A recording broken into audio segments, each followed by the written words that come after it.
मैं डॉक्टर नंदिता सिंघवी, सह आचार्य, राजकीय डूंगर महाविद्यालय बीकानेर। प्रिय विद्यार्थियों, सुप्रभातम। आज हम रचनानुवाद कौमुदी के अष्टम अभ्यास का अध्ययन करेंगे। कल आपको कुछ वाक्य अनुवाद के लिए दिए थे, वाक्य बनाने के लिए दिए थे। आशा है आपने उस गृह कार्य को संपादित कर लिया होगा, और यदि किसी को कोई कठिनाई हो तो मुझसे पूछ सकते हैं। आप अपना गृह कार्य चेक करने के लिए मुझे प्रेषित करें। अब हम आज अष्टम अभ्यास का अध्ययन करेंगे। आज हम इकारांत पुल्लिंग हरि शब्द के रूप देखेंगे और इकारांत पुल्लिंग शब्दों को देखेंगे अपने शब्दकोश के अंतर्गत। शब्दकोश क खंड में देखिए, हरि शब्द के कई अर्थ होते हैं, जैसे विष्णु, सूर्य, किरण, सिंह, बंदर। ये 5 अर्थ हो गए। कौन कौन से? विष्णु, सूर्य, किरण, सिंह, बंदर। कवि, यति, सन्यासी। भूपति, राजा। सेनापति, सेनापति। प्रजापति, प्रजापति। कहने का तात्पर्य है कि यदि पति शब्द किसी शब्द के अंत में समस्त होगा तो उसका रूप हरि के तुल्य चलेगा। पति शब्द के रूप अलग तरीके से चलेंगे, लेकिन किसी शब्द के अंत में समस्त होगा पति शब्द तो उसका रूप हरि के तुल्य चलेगा। तो गृहपति, इसका रूप भी हरि के समान चलेगा। हरि शब्द के रूप अभी हम आगे देखेंगे और कंठस्थ करेंगे। आगे देखिए शब्द सेनापति, प्रजापति, रवि, कपि, मुनि, अग्नि, गिरि, मरीचि। ये सभी इकारांत पुल्लिंग शब्द हैं जो हरि के समान चलेंगे। मेघः, बादल। दंडः, डंडा। कंदुकः, गेंद। अब ख खंड के अंतर्गत कुछ धातुएं हैं। देखिए, दह, जलाना। दहती, जलाता है। अग्नि ही दहती। ज्वल, जलना। ज्वलती, जलता है। तप, तपना, तपस्या करना। सह तपति, वह तपस्या करता है। चर, चलना, घूमता। सह चरति, वह घूमता है। मैं घूमती हूँ। अहम चरामि, तू घूमता है। त्वम चरसि। वृष, बरसना। मेघः वर्षति, मेघ बरसता है। गई, गाना, गायति। गायकः गायति, गायक गाता है। सह, साकं, सार्धं, समम। चारों का अर्थ है साथ, और इनके योग में तृतीया विभक्ति का प्रयोग किया जाता है। सूचना देखिए, क, हरि, मरीचि। इनसे हरि से लेकर मरीचि तक, मरीचि, किरण, इनके सब के रूप हरिवत चलेंगे। मेघ से कंदुक तक शब्दों के रूप रामवत चलेंगे। दह से लेकर गई तक के रूप भवतीवत चलेंगे।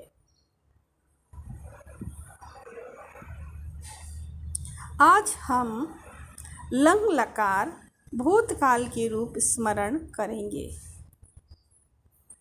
अभवत, अभवताम, अभवन, अभवः, अभवतम, अभवत, अभवम, अभवाव, अभवाम। प्रथम पुरुष, मध्यम पुरुष, उत्तम पुरुष में इस प्रकार रूप चलेंगे। इनके जो संक्षिप्त रूप हैं वो इस प्रकार है। धातु से पहले आप अ के बाद में त, ताम, न इस प्रकार से जोड़ेंगे। अ सब में आएगा। तो अत प्रथम पुरुष में देखिए संक्षिप्त रूप में अत, अताम, अन। मध्यम पुरुष अह, अतम, अत। उत्तम पुरुष अम, आव, आम। उदाहरण के लिए देखिए, जैसे पठ धातु है तो भूतकाल में इसका रूप चलेगा अपठत, अपठताम, अपठन, अपठ, अपठतम, अपठत, अपठम, अपठाव, अपठाम। ऐसे ही तप धातु के देखिए रूप, तपना, तपस्या करना। तो अतपत, अतपताम, अतपन, अतपः, अतपतम, अतपत, अतपम, अतपाव, अतपाम। तो धातु से पहले हम हमेशा लंग लकार में अ को आगे जोड़ देंगे। उसके बाद में अत, अताम, अन, अह, अतम, अत, अम, आव, आम ये रूप लगा देंगे। एक और आप देख लीजिए, जैसे चर है, वह घूमा या उसने भ्रमण किया। तो सह अचरत, अचरत इसके रूप चलेंगे अचरत, अचरताम, अचरन, अचरः, अचरतम, अचरत, अचरम, अचराव, अचराम। सूचना में पुनः देखिए, लंग में धातु से पहले अ लगेगा, बाद में संक्षिप्त रूप जैसे अपठत, अलिखत, अदहत, अज्वलत, अतपत, अचरत, अवर्षत, अगायत आदि। यदि धातु का प्रथम अक्षर स्वर होगा तो आ लगेगा और वृद्धि होगी। जैसे इश का हो जाएगा, अ की जगह आ लगेगा और वृद्धि हो जाएगी एछत, और ई मिल के ऐ हो जाएगा ऐछत। आगम, आगच्छत, अस, आसीत, था, था अर्थ में आसीत। अब इस अध्याय में हम तृतीया कारक करण के बारे में जानेंगे। नियम 23 कहता है, साधक तमम करणम, कि क्रिया की सिद्धि में जो सर्वाधिक सहायक होता है उसको हम करण कहते हैं।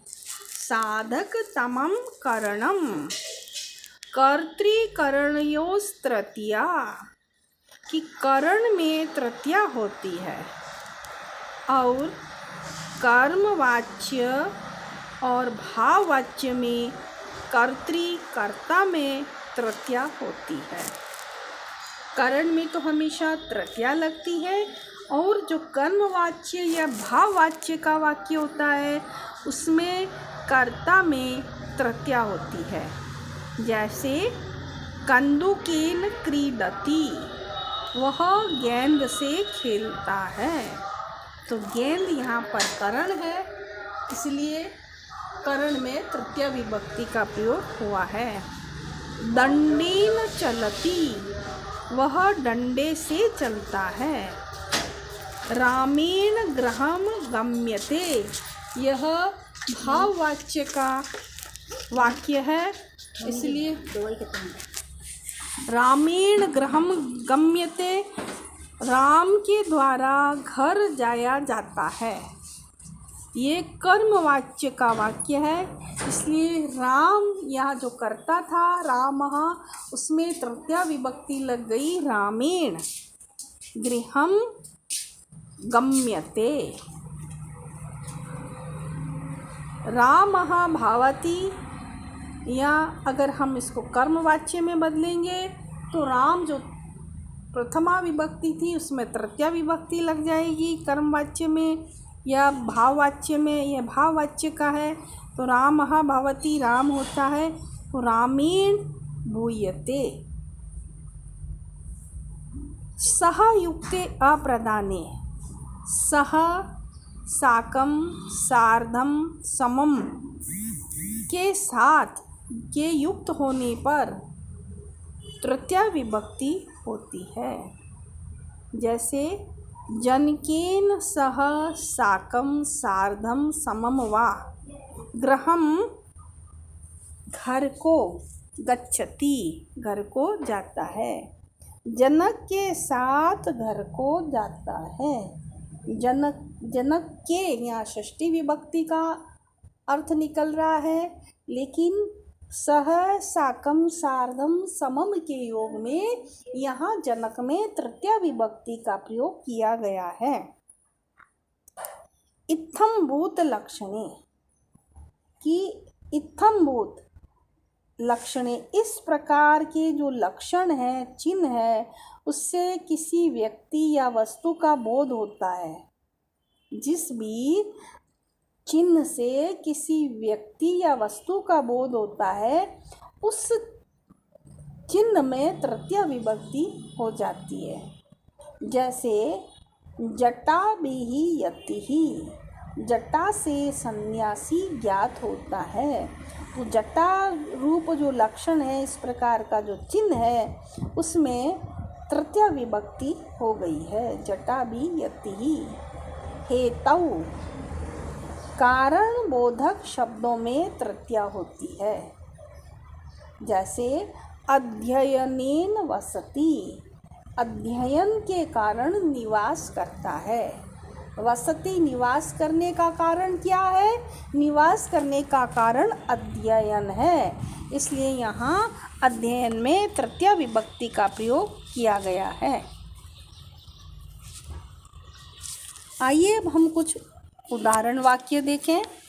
जैसे कहा उसने पढ़ा, उसने सह अपठत, उसने पढ़ा। तूने लिखा, त्वं अलिखः, तूने लिखा। मैंने कहा, अहम अवदम, मैंने कहा। भूपतिना सह सेनापतिः चरति, भूपति के साथ, राजा के साथ सेनापति चरति घूमता है या चलता है। तो राजा के, भूपति, यहाँ राजा के षष्ठी विभक्ति का प्रयोग होना चाहिए था, लेकिन सह के योग में यहाँ भूपतिना तृतीया विभक्ति का प्रयोग किया गया है। यतिना सार्धम कविः गायति, यति के साथ कवि गाता है। यति के यहाँ षष्ठी विभक्ति का बोध हो रहा है, लेकिन सार्धम के योग में यति में तृतीया विभक्ति का प्रयोग किया गया है। यतिना सार्धम कविः गायति। मुनिः सत्येन लोकम जयति, मुनि सत्य के द्वारा लोक को जीतता है। रविः मरीचिभिः अतपत, सूर्य किरणों के द्वारा तपा। अग्निः ग्रामम अदहत, अग्नि ने गांव को जलाया। अग्निः ज्वलति। गिरिम निकषा कपयः चरन्ति, पहाड़ के पास बंदर घूमते हैं। यहाँ देखिए पहाड़ के पास, पहाड़ के षष्ठी विभक्ति आनी चाहिए थी, लेकिन समया निक्षा इनके योग में द्वितीय विभक्ति का प्रयोग होता है, इसलिए निक्षा के योग में यहाँ गिरिम में द्वितीय विभक्ति का प्रयोग हुआ है। मेघः वर्षति, प्रजापतिः लोकं करोति, प्रजापति लोक को करता है। अध्ययनेन वसति, अध्ययन के हेतु से, उद्देश्य से निवास करता है। विद्यया ज्ञानं भवति, विद्या से ज्ञान होता है। धर्मेण हरिम अपश्यत, धर्म से हरि को अपश्यत देखो, धर्म पूर्वक हरि को देखो। आइए अब हम संस्कृत बनाएं। हमारा पहला वाक्य है, राम गेंद से खेला। रामः कन्दुकेन अक्रीडत्। यति डंडे के द्वारा चला। यतिः दंडेन अचलत्। कवि ने गाया। कविः अगायत्। अग्नि ने नगर को जलाया। अग्निः नगरम अदहत्। सूर्य ने किरणों से लोक को तपाया। सूर्यः मरीचिभिः लोकम अतपत्, तपाया। आग कब जली? अग्निः कदा अज्वलत्। सन्यासी ने वहाँ तप किया। सन्यासी तत्र अतपत्। राजा कवि के साथ घूमा।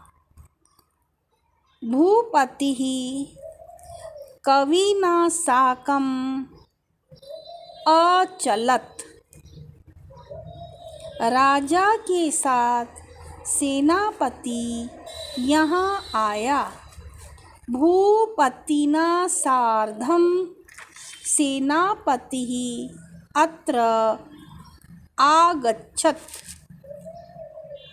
जटा से सन्यासी ज्ञात होता है। जटाभिः तापसः।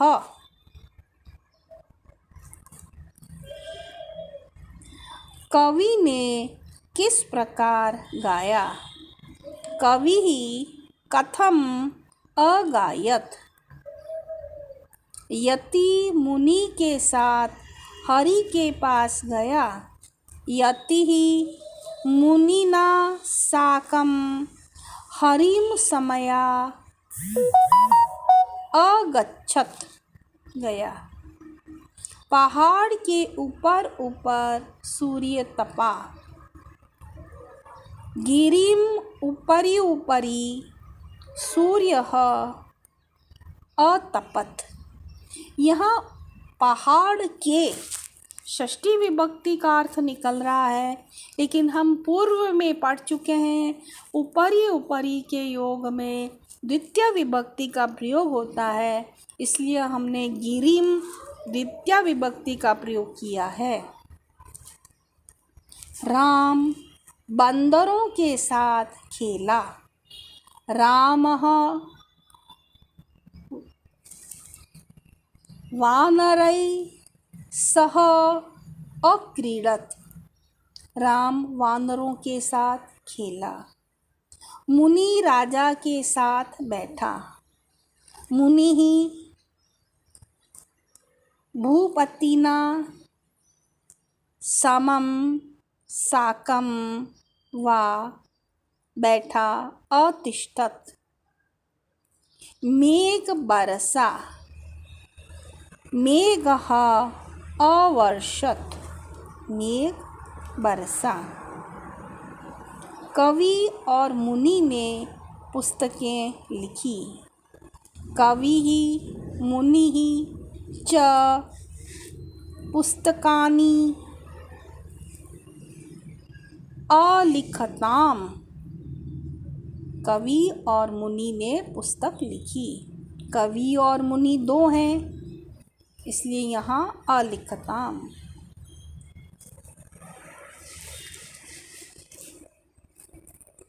राजा और सेनापति ने लोक की रक्षा की। यति ने सूर्य को नमस्कार किया। बालक बंदरों के साथ खेला। ये वाक्य कलाप बनाएंगे। अब हम देखें अशुद्ध वाक्य और उनको किस प्रकार से शुद्ध किया गया है। कविना अगायत, कवि के द्वारा गाया गया। अगायत ये कर्तृवाच्य का वाक्य है, इसलिए कर्ता प्रथमा विभक्ति में होगा, तो हम लिखेंगे कवि ही अगायत। अग्निना नगरम अदहत। अदहत ये कर्तृवाच्य की क्रिया है, इसलिए कर्ता भी प्रथमा विभक्ति में होगा। अग्नि ही नगरम अदहत। भूपत्युः सह आगच्छत। राजा के साथ आया। अब यहाँ देखिए सह के योग में तृतीया विभक्ति लगती है, इसलिए यहाँ भूपत्यु में तृतीया विभक्ति का प्रयोग होगा, तो भूपतिना सह आगच्छत। यति मुनेः सह, यति मुनि के साथ। यहाँ स के योग में तृतीया विभक्ति होती है, इसलिए मुने में के की जगह तृतीया विभक्ति का प्रयोग होगा। यति ही मुनिना सह। सेनापतिना च लोकस्य अरक्षन्। सेनापति के द्वारा लोक की रक्षा की गई। यहाँ च का अर्थ है और, यानी सेनापति से पहले कोई और भी है, कि उदाहरण के लिए जैसे राजा हो सकता है। राजा और सेनापति ने लोक की रक्षा की।